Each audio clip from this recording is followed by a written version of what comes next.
Hoje, vamos contar uma história que parece ficção, mas é a mais pura realidade da burocracia brasileira. Essa pergunta aí na tela, ela resume perfeitamente o que a gente vai ver agora.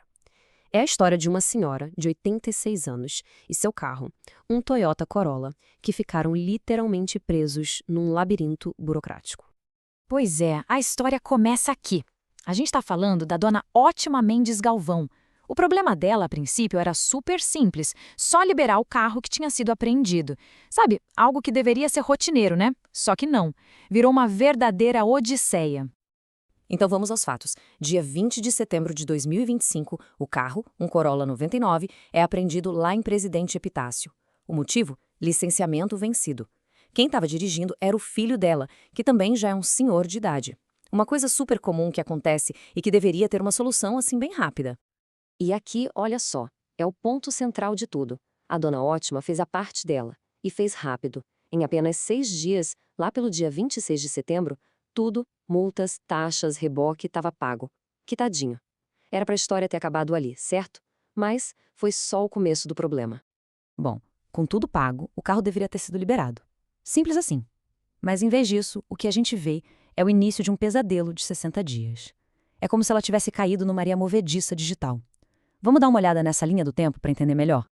Olha isso. Dia 20, o carro é apreendido. Dia 26, tudo pago. No dia seguinte, 27, primeira tentativa de pegar o carro de volta, negada. Aí o tempo passa, 15 de outubro e nada, vários pedidos para o órgão de trânsito e silêncio. Chega novembro e o carro continua lá, refém. 60 dias. Pensa nisso. 2 meses com o carro preso, sendo que todas as contas já estavam pagas. É um absurdo, não tem outra palavra para descrever. E quando a gente acha que não pode piorar, piora. A história tem uma reviravolta que parece piada. O diretor de trânsito, num lampejo de bom senso, libera o carro só para fazer a vistoria, o carro passa na vistoria, tudo certo. E aí, acredite se quiser, ele é apreendido de novo e volta para o pátio. É o sistema lutando contra si mesmo. Ok, isso tudo nos leva à grande pergunta, né? Como? Como isso pode acontecer se a pessoa fez tudo certinho? Bom, a resposta está escondida nos bastidores do sistema, naquela engrenagem que a gente não vê. Essa imagem aqui deixa tudo bem claro. De um lado, como deveria ser, pagou as dívidas, o sistema avisa ao pátio, o carro é liberado. Simples. Do outro lado, a realidade. Pagou as dívidas, aí tem um ponto de interrogação gigante e o carro continua preso. O que aconteceu nesse meio? Um apagão na comunicação. A informação do pagamento simplesmente se perdeu entre a prefeitura e o Detran. Então, não foi só um errinho, sabe? Foi uma coisa atrás da outra. Uma falha na conexão digital entre a cidade e o estado. Nenhum canal de atendimento que realmente funcionasse. E o pior, uma plataforma digital inflexível, sem ninguém, uma pessoa de verdade, para poder olhar e falar: opa, tem algo errado aqui. A tecnologia, que era para ajudar, acabou virando vilão da história.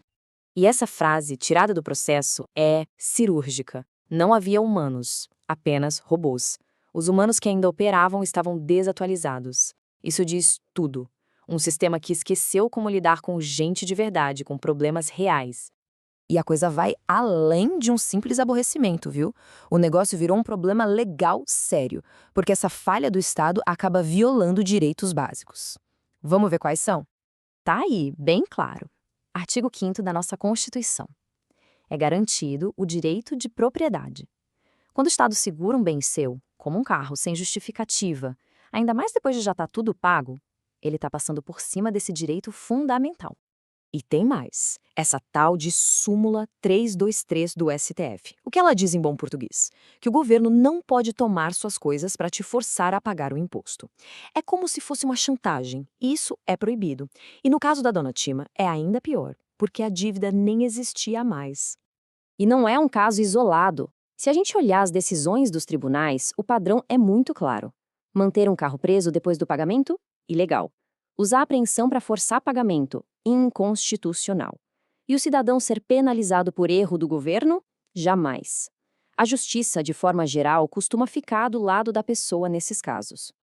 Mas, para além da lei e dos sistemas, tem o custo humano disso tudo, né? Porque não é só sobre um carro preso num pátio.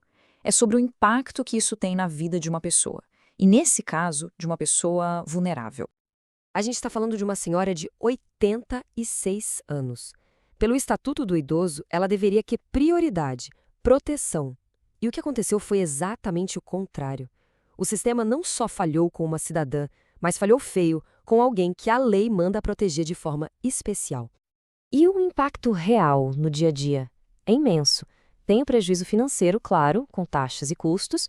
O carro, coitado, ficou lá se deteriorando no pátio. E o principal, o estresse emocional, o desgaste psicológico para a família inteira. No fim, isso tudo destrói a confiança que a gente deveria ter na administração pública. Olha esse gráfico. Ele fala por si só. A responsabilidade da cidadã, 100% cumprida. Pagou tudo.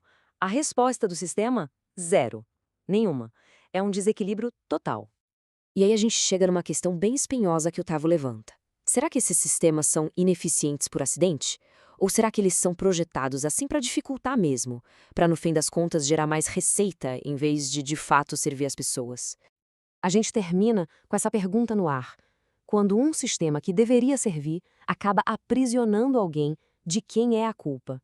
É do funcionário lá na ponta? É do diretor? É do programa de computador que não funciona?